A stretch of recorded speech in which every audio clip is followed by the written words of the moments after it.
Hello, folks. This is Joe from MIGeekScene.com. I am at the Grand Rapids Alternative Small Press Expo, or GRASP for short. I am sitting with comic artist from throughout the years, Arvell Jones. Arvell, how are you doing this morning?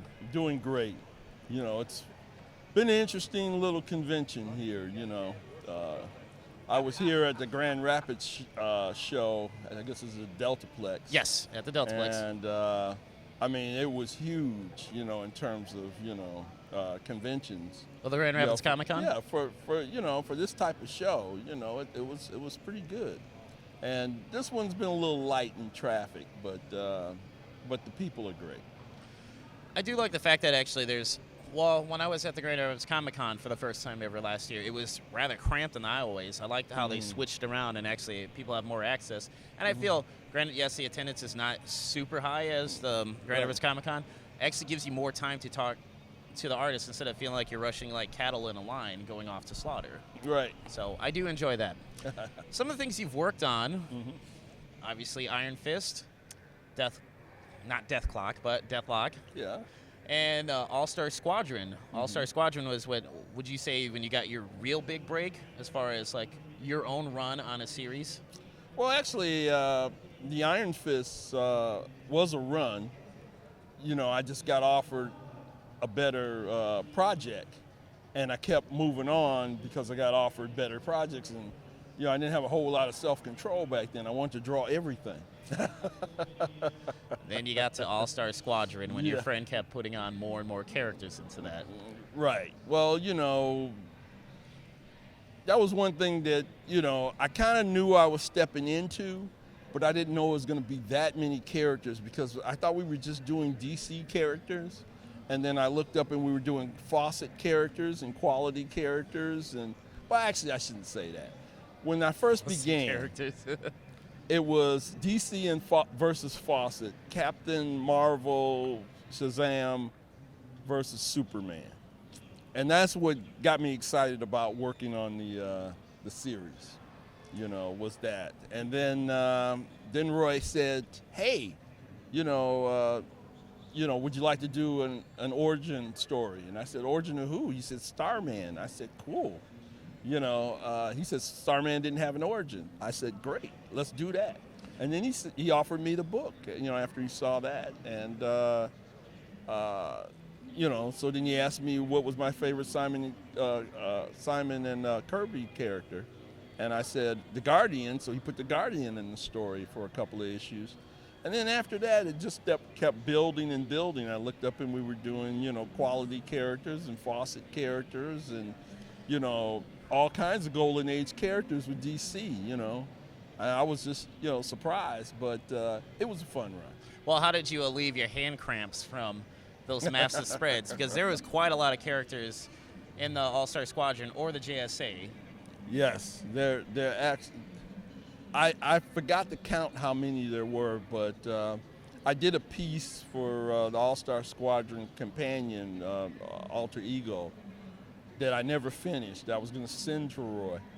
And the idea was to have all of the characters from my run on All-Star Squadron. And on a double-page spread, I couldn't fit everybody. And they got pretty tiny. And I still couldn't fit everybody. And I said, gee, I did a lot of characters. Well, speaking of Ted Knight, the original Starman, did you ever read James Robinson's run on it? No, I didn't. When he introduced Ted Knight's son? No, I didn't. I heard about it, but I think at the time I sort of balanced my career between doing comics on the side and working, in television and video. And, both of them command a lot of attention. So, fair enough. I haven't had a chance to, catch up on stuff that maybe I wasn't involved in. Fair enough. I mean, my opinion, I would suggest, because they actually collected like his entire run in 6 omnibuses. And actually, Ted Knight is featured prominently throughout that. If you enjoyed that character, and actually,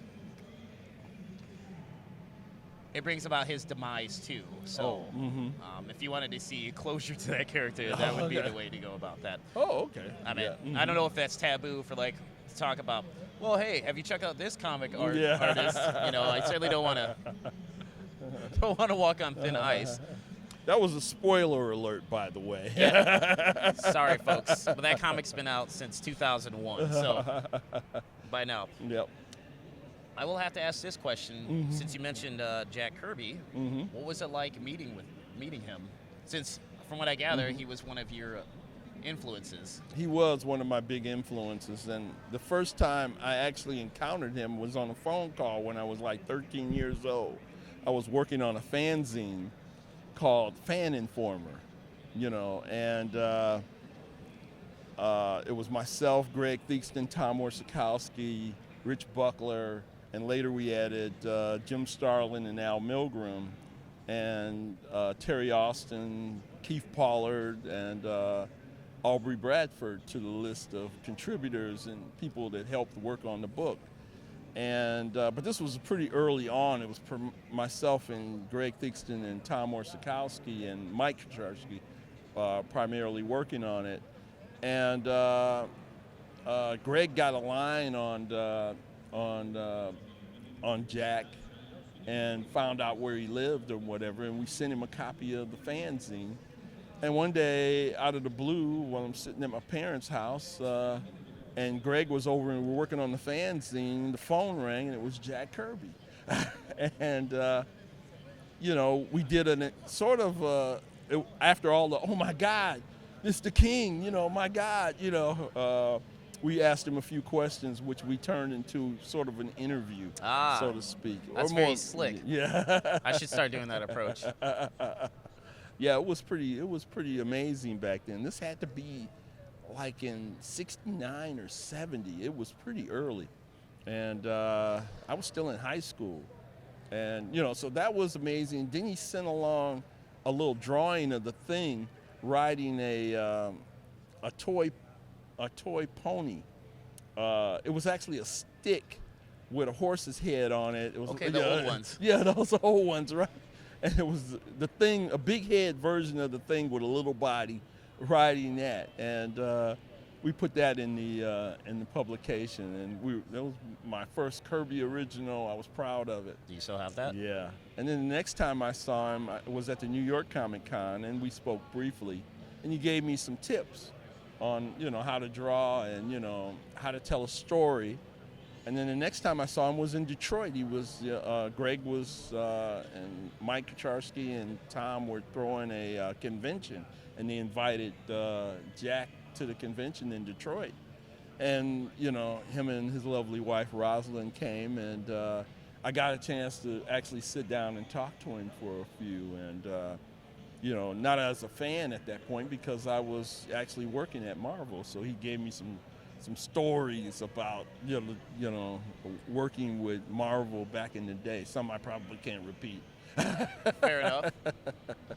Well, this is not necessarily a Marvel story that you did, but I will have to ask this. Were you a little trepidatious about killing Superman and part of the, I would like to say, Justice League in the Secret Society of Supervillains special story called Death Times 5?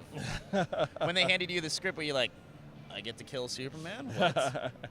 Well, you know, Superman kind of saved the day. I think the plan was to kill Superman, but I actually didn't get a chance to really kill him, you know, because he got out of it, you know. He was hypnotized under illusion and had red kryptonite. Yeah, he was going, but Captain Comet saved him, I believe, at the time.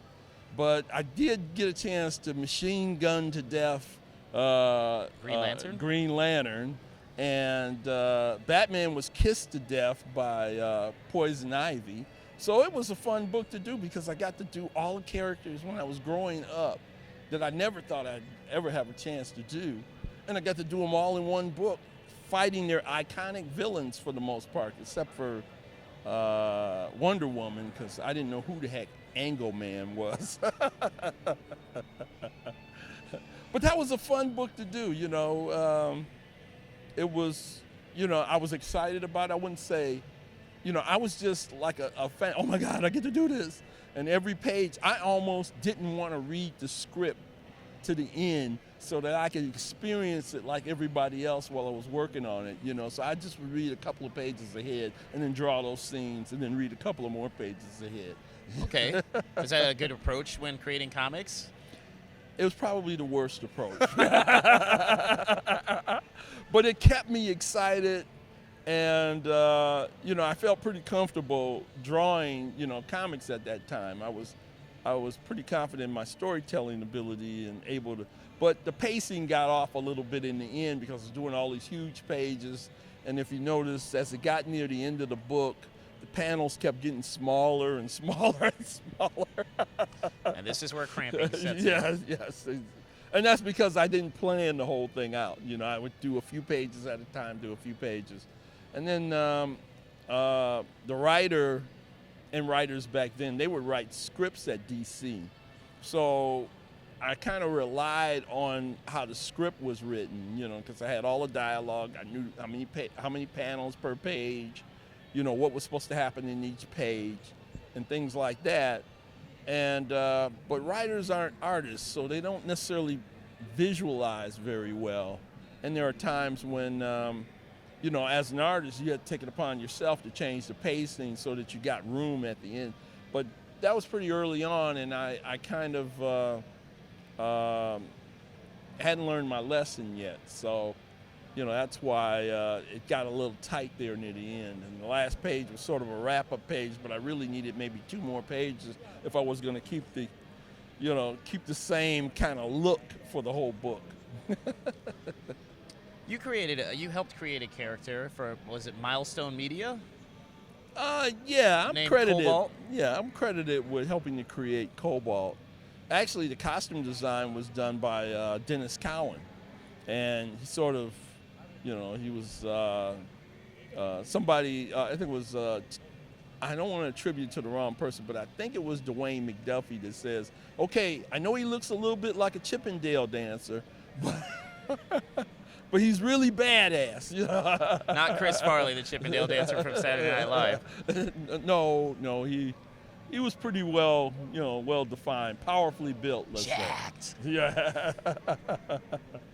But his chest was out, and he had a hairy chest, and, you know, he sort of had a interesting costume there going on, you know, that Dennis created. Everything Dennis did was pretty edgy with Milestone.